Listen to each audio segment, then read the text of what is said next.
साथ चलना है तो तलवार उठा मेरी तरह, मुझसे बुज़दिल की हिमायत नहीं होने वाली। ये बहादुरी अल्फाज के जादूगर, मुशायरों के शहंशाह राहत इंदौरी के थे, जो हुकूमत की आंखों में आंखें डालकर बात किया करते थे। जो कहना था वो सामने कहते थे और जो बात कह दी उससे कभी पीछे नहीं हटते थे। राहत इंदौरी को कई बार इसकी कीमत भी चुकानी पड़ी, लेकिन उन्होंने अपने उसूलों से कभी समझौता नहीं किया। राहत इंदौरी ने लगभग हर मौजू पर शेर कहे हैं और जिस मौजू को वो पकड़ लेते थे उसका ऐसा रुख सामने लाते थे जो अनछुआ सा होता था। उनके खुददारी भरे शेर काफ़ी चर्चा में रहते थे। सोशल मीडिया पर आए रोज कहीं ना कहीं उनके ये शेर देखने को मिल जाते हैं। राहत साहब कहते थे, शाखों से टूट जाएं वो पत्ते नहीं हैं हम, आंधी से कोई कह दे कि औकात में रहे।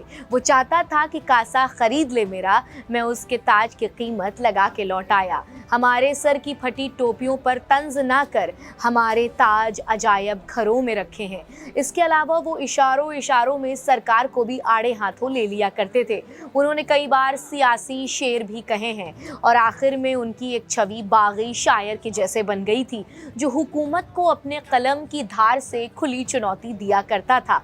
राहत इंदौरी साहब ने लिखा, कौन जालिम है यहाँ, जुल्म हुआ है किस पर, क्या खबर आएगी अखबार को तय करना है। अपने घर में मुझे खाना पकाना क्या है, ये भी मुझको नहीं सरकार को तय करना है। साथ चलना है तो तलवार उठा मेरी तरह, मुझसे बुज़दिल की हिमायत नहीं होने वाली। इसी गज़ल में राहत इंदौरी हिंदुस्तान पाकिस्तान के बंटवारे का दुख भी बयां कर देते हैं। वो कहते हैं कि अब के जो फैसला होगा वो यहीं पर होगा, हमसे अब दूसरी हिजरत नहीं होने वाली। यूं तो राहत इंदौरी के अनगिनत शेर ऐसे हैं जो लोगों की ज़बान पर गर्दिश करते रहते हैं, लेकिन उनका एक शेर ऐसा है जिसका इस्तेमाल आज भी अलग अलग वक्तों पर किया जाता है। वो शेर है कि लगेगी आँख तो आएंगे घर कई जद में, यहाँ पर सिर्फ हमारा मकान थोड़ी है, हमारे मुँह से जो निकले वही सदाकत है, हमारे मुंह में तुम्हारी ज़बान थोड़े है। सभी का खून है शामिल यहाँ की मिट्टी में, किसी के बाप का हिंदुस्तान थोड़े है।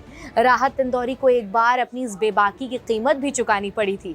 दरअसल उन्हें लाल किले में होने वाले सालाना मुशायरे में बैन कर दिया गया था। हुआ कुछ यूँ था कि जब राहत इंदौरी ने लाल किले पर शेर पढ़ने शुरू किए तो बातों ही बातों में हुकूमत पर तंज कस दिए। ये बात एक बड़े लीडर को बेहद ही बुरी लग गई और अगले कई बरसों तक राहत इंदौरी को लाल किले के तारीखी मुशायरे में दावत नहीं दी गई, जबकि इससे पहले उन्हें हर बार बुलाया जाता था। हालांकि पाबंदी लगने से राहत इंदौरी पर ना तो कोई फर्क पड़ने वाला था और ना ही फर्क पड़ा।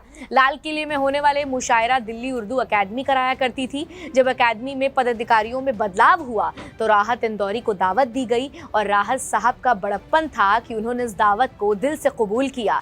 हैरानी की बात यह है कि राहत साहब ने अपने तेवर ज़रा भी नर्म नहीं किए थे।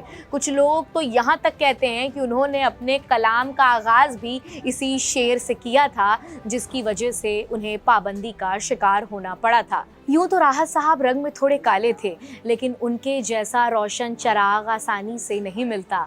आज ही के दिन 2020 में वो इस दुनिया को अलविदा कह गए। उनके जाने की खबर से अदब की दुनिया पूरी तरीके से हिल गई थी और चंद शेर सोशल मीडिया पर तेज़ी के साथ वायरल हो रहे थे। मैं मर जाऊं तो मेरी एक अलग पहचान लिख देना, लहू से मेरी पेशानी पर हिंदुस्तान लिख देना, जनाजे पर मेरे लिख देना यारो, मोहब्बत करने वाला जा रहा है, 2 गज़ सही पर ये मेरी मिल्कियत तो है, ए मौत तूने मुझको ज़मींदार कर दिया। फिलहाल इस वीडियो में इतना ही। अब मुझे यानी अलीशा हैदर नकवी को दीजिए इजाज़त और देश और दुनिया से जुड़ी तमाम अहम खबरों के लिए सब्सक्राइब कीजिए इंडिया डेली लाइव।